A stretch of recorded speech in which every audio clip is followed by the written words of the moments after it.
We are joined now by Allison Miller. She's an associate professor of Asian art history at Southwestern University, joining us from Austin. Thank you.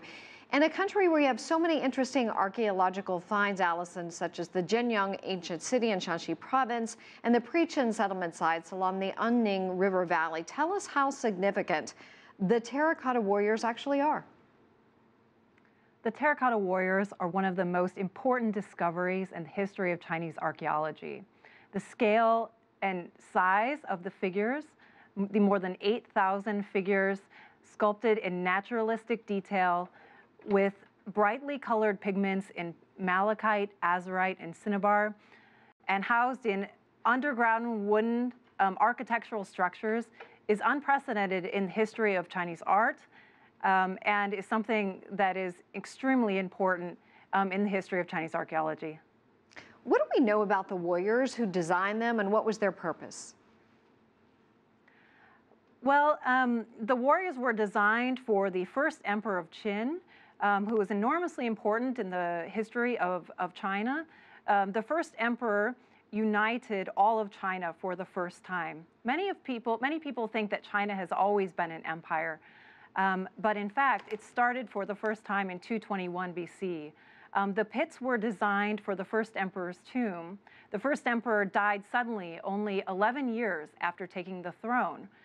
And the pits were built roughly 1 mile outside of his main mausoleum. Why was it believed they would actually protect the Emperor Qin?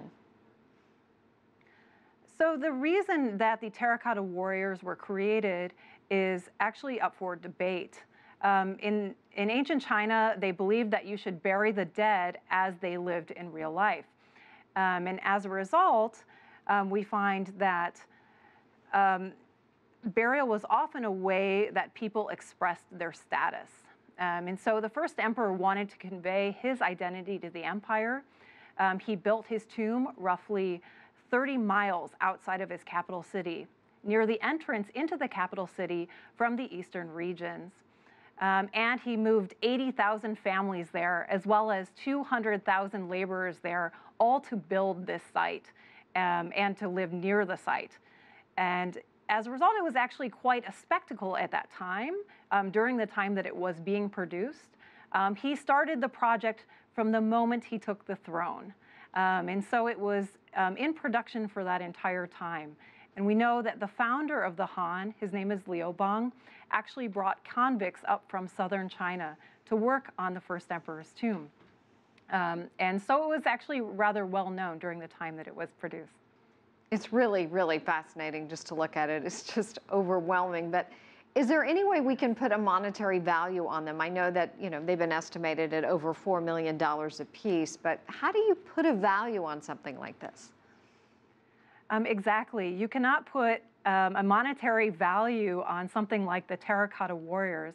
It would be like putting a monetary value on the Rosetta Stone or the Elgin marbles. They were only produced at one time in history, and once they're destroyed, there's nothing that can replace them. And for that reason, the Chinese government actually hasn't excavated the main tomb itself because they want to preserve the site for posterity. So these terracotta warrior pits have been excavated, and it's up to us to preserve them. That we will indeed. Allison Miller, we'll leave it there. Thank you for joining us from Austin, Texas.